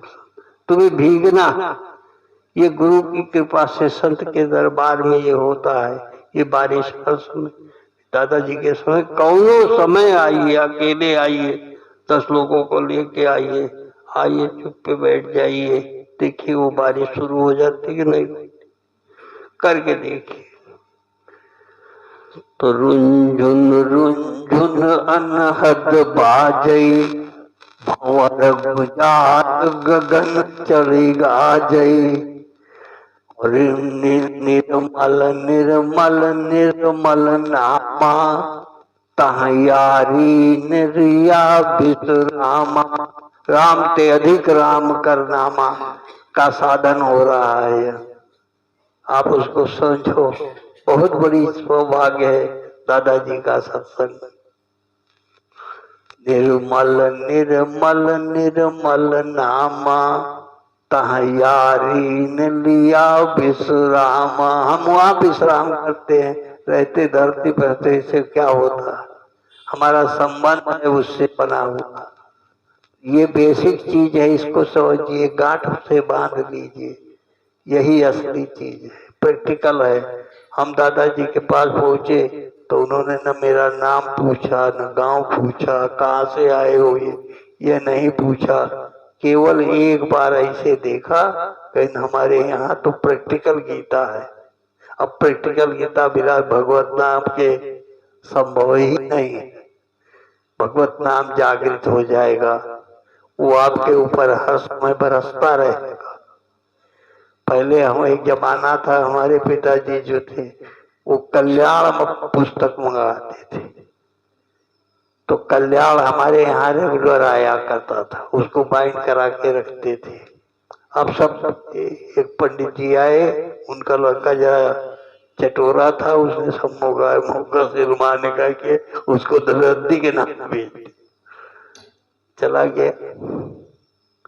लेकिन फिर भगवान दया है, तो निर्मल निर्मल निर्मल नामा। निर्मल का मतलब है, समझ लीजिए, कोई मल नहीं होना चाहिए, कोई विकार नहीं होना चाहिए।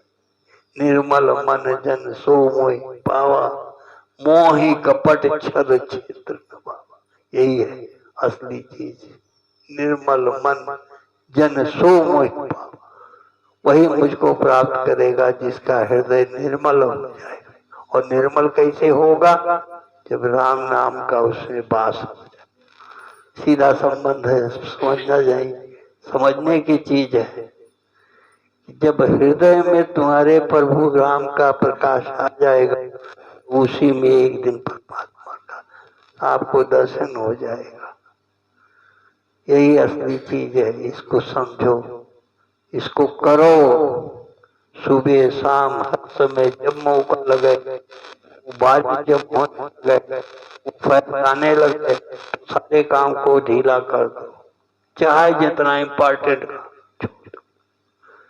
कुछ नहीं होगा, वही रहेगा।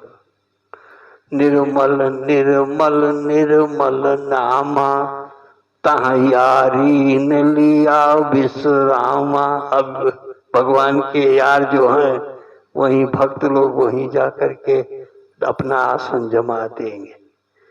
तो ये अपने यहाँ की दादाजी महाराज की कृपा, जो चेत लाला जी ने कहा कि हम तो चाहते हैं कि कोई ब्राह्मण भी इस सत्संग में आवे, तो ब्राह्मण के समान आए थे और उन्होंने पूजा की चटाई और भक्तों का जूता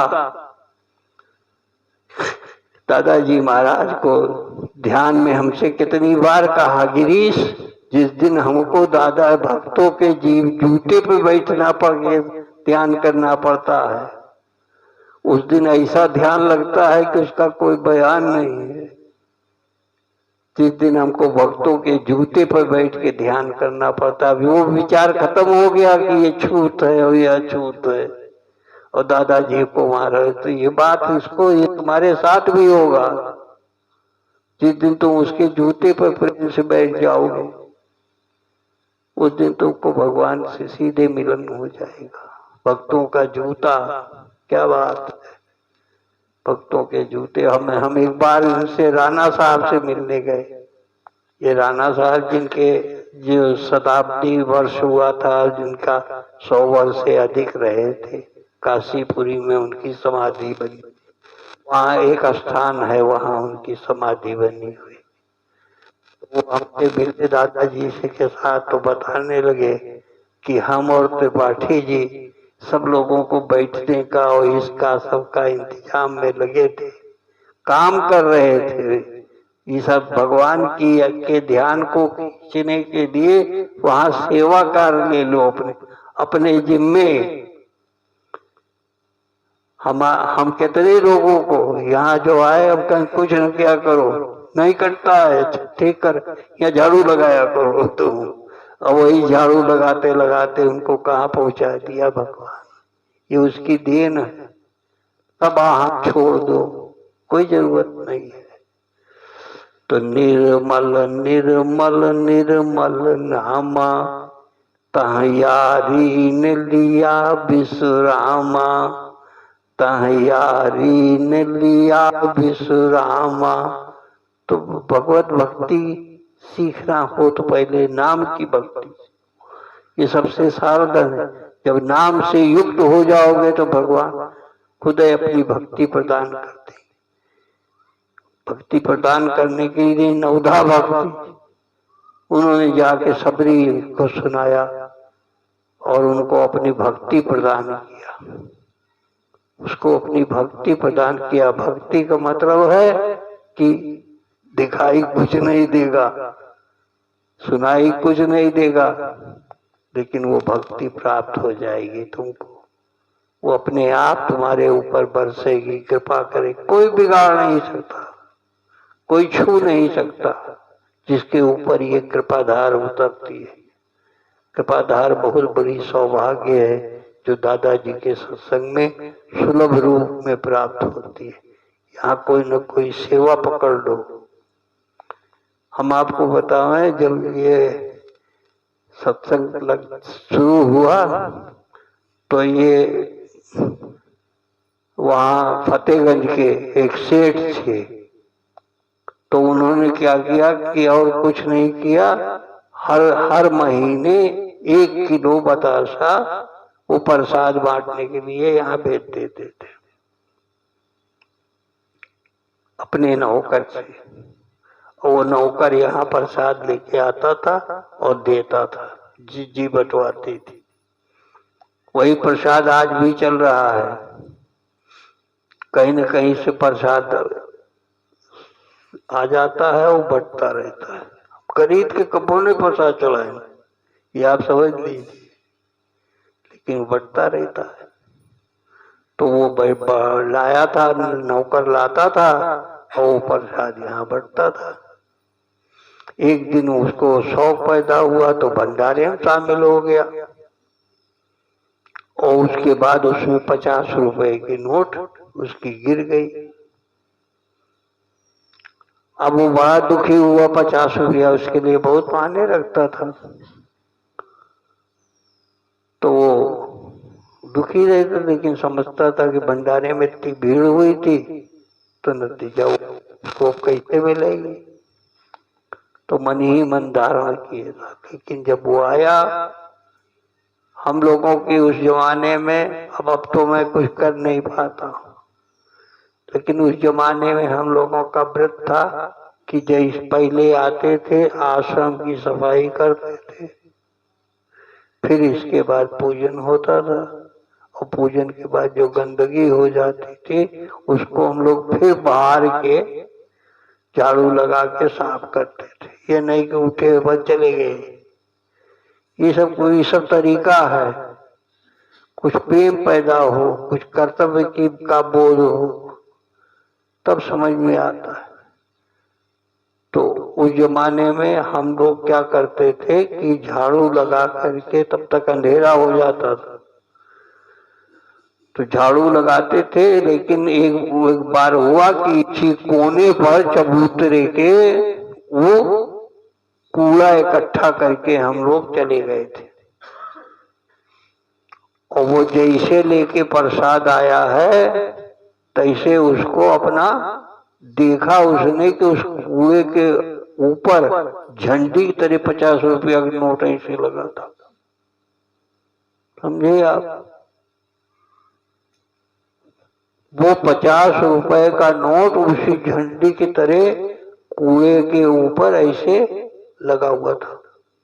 उसकी पहली निगाह उसी पे पड़ी, और उसके बाद वो नोट लेके बहुत नाचा,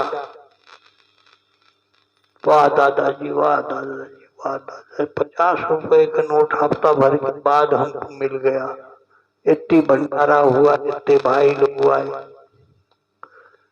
तो ये सब चीजें दिखाई देती हैं, प्रत्यक्ष उनकी कृपा उन्होंने दिखा दिया, तब से वो भक्त हो गया था। अब उसके बाद फिर नहीं आगे चला ही क्रमागत चलाना, लेकिन जो असली चीज है वो ये है। तो हमने देखा उसका झंडी की तरह ऐसे ऐसे नोट, और उसने नोट लिया, उसके बाद लेके नाचा यहाँ, समझे, सबको बताया हमारा नोट हमको मिल गया। तो रुंझुन रुंझुन अनहद बाजई, भंवर गुजार गगन चढ़ी गाजई। गगन में सारे जो प्रकाश यहाँ से निकलेगा वो पूरे विश्व में प्रकाश हो जाएगा। इसको राम की कहते थे कि जहाँ भक्त ने का निवास होता है तो वहाँ अगर बोर्ड है बड़ा भारी लकड़ी का, वो है, अगर किसी कोने से उठाओगे तो सब उठ जाएगा, किसी कोने से उठाओगे तो सब उठ जाएगा। पहले सोचो तो कि भक्ति क्या चीज होती और प्रेम क्या होता है, करके देखो तो रुंझुन रुंझुन अनहद बाजई, भंवर गुजार गगन चढ़ी गाजई। और निर्मल निर्मल निर्मल नामा, ताहियारी ने लिया विश्राम। हम तो उनके बेटे हैं। ईसा मसीह जी ने कहा कि हम उनके बेटे हैं, हमारा संबंध है उनसे, उनकी कृपा से मैं धरती पर आया हूँ। कुछ नियत है हमारे जीवन में कि ये काम करोगे, और उसके बाद उन्होंने ये सब किया। और स्वामी राम कृष्ण परमहंस जी ने प्रश्न किया गया कि जिस समय ईसा मसीह जी को सूली पर लटकाया जा रहा था, उनके विरोधी थे, उनके शरीर में कोने कोने में कील ठोक रहे थे लटकाने के लिए, और वो न कराह रहे थे, न चिल्ला रहे थे, न किसी से कुछ कह रहे थे। वो इन्हीं लोगों पर दया कर रहे थे और कह रहे थे तुम लोग बड़ी कृपा कर रहे हो। और उसके बाद वो सूली पर लटकाए गए। तो स्वामी कृष्ण परमहंस जी ने पूछा, उनसे पूछा गया कि महाराज उनके सूली पर उनको करा कील ठोकी जा रही थी उनके शरीर में, तो न रो रहे थे न चिल्ला रहे थे, बल्कि अपने विरोधियों के प्रति दया थी। अपने कहाँ पलट गई दौलत, वो उन पे दया कर रहे थे और कह रहे थे भाग जाओ नहीं तो तुमको बहुत लोग तंग करेंगे। लेकिन अपने उस पे जो कर्म हो रहा था उसमें कोई प्रतिक्रिया नहीं थी। With result after 3 days Isa Masih was reborn with divine power. यह है किस्सा। ईसा मसीह जी के शरीर पर कील ठोकी थी, लेकिन वो इसके बावजूद अपने विरोधियों के ऊपर जो कर रहे थे उनसे कह रहे थे कि तुम लोग यहाँ से चले जाओ, नहीं तो तुम्हारे साथ पलट के लोग बहुत बुरा। और एक अजीब अलौकिक प्रकाश था जिस समय उनके शरीर में कील ठोकी जा रही थी और उनका शरीर सूली पर लटकाया जा रहा था।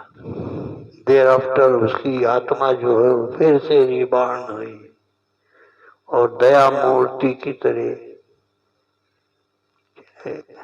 किस्सा है, हमें एक किस्सा पढ़ने को मिला कि एक दिन एक बहेलिया जो है भेड़ जो चराता है, वो लौट के आया जंगल में अपने भेड़ों को चरा करके, और उसके बाद आकर के अपने ठिकाने पर उसने गिनती की तो पता चला एक भेड़ कम रही, एक भेड़ जो है झाड़ी में उलझ गई थी। और उसको ढूंढने के लिए वो हुर्र हुर्र करके जैसी आवाज सुनाई देती, अलग अलग जानवर भी उनकी आवाज होती, तो हुर्र हुर्र कहते हुए दौड़ा जा रहा था कि हमारी भेड़ एक जानवर में जंगल में छूट गई है, अभी जात को जैसे शाम हो रही है तैसे कोई न कोई जानवर उसको खा लेगा। तो ईसा मसीह जी मिल गए, तो उन्होंने कहा कि क्यों भाई क्या कर रहे हो, काहे को आस्ते हुर्र कर रहे हो। तो उसने कहा साहब हमारी एक भेड़ जो है जंगल में फंस गई है, हम उसी को ढूंढने जा रहे हैं, तो कहीं हम तुम्हारी कुछ मदद कर सकते हैं। अब देख यही है, हम तुम्हारी कुछ मदद कर सकते हैं। तो उसने कहा था आप मस्ती के साथ ध्यान में चले जा रहे हो, आप करो उसको करोगे, अभी भी अंधेरा हो तो ही हमारी भेड़ को खा जाएगा।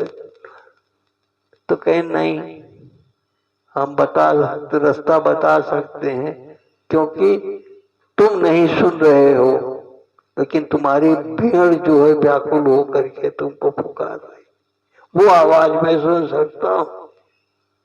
ये है आध्यात्मिक जीवन, वो प्रकाश में वो आवाज मुझे सुनाई दे रही और हम तुमको सीधे उसी के पास ले जाए, भटकना नहीं पड़ेगा। और उसके बाद वो उसको सीधे ले गए और भीड़ उसकी दिला दी, जंगल में मारी जाती।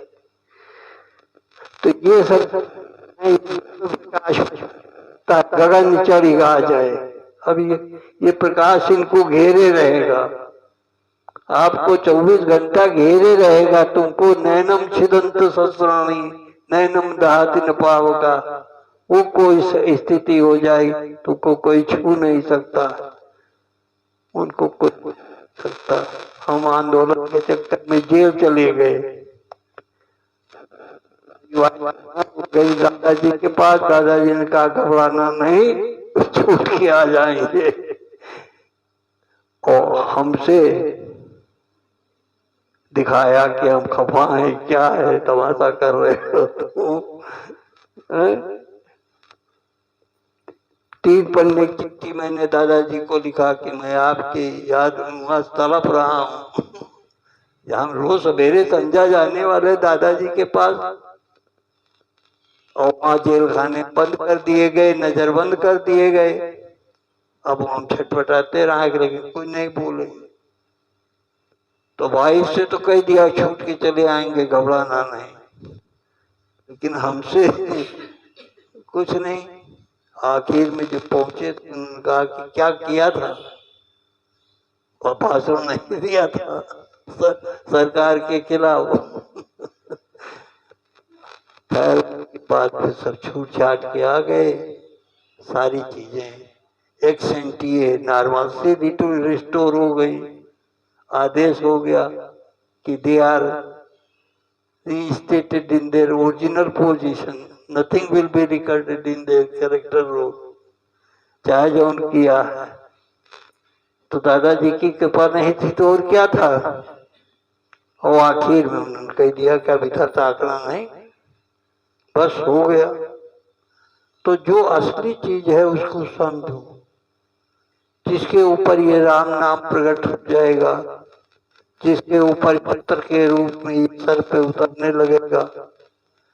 हम वासी उस देश के जहाँ 12 माह वसंत निर्झर झरे महाअमी भीग रहे। भीगने में कोई मेहनत नहीं करनी पड़ती, सर के बच्चा तो ऐसे रहो, ऐसे सर झुकाए रहो, हमारी कोई नहीं छू पाएगा तुमको। तो हम वासी उस देश के जहाँ 12 माह वसंत निर्झर झरे महाअमी, महाअमृत है वो, महाअमी भीग रहे सब संत। हम वासी उस देश के जहाँ जाति वर्ण कुल नाय, हम वासी उस देश के जहाँ जाति वर्ण कुल नाय। इसका कोई भेद यहाँ नहीं है, खाने में, उठने में, बैठने में, अमीर गरीब का कोई भेद नहीं है। अभेद अवस्था है, उनकी कृपा से प्रकट हुई है।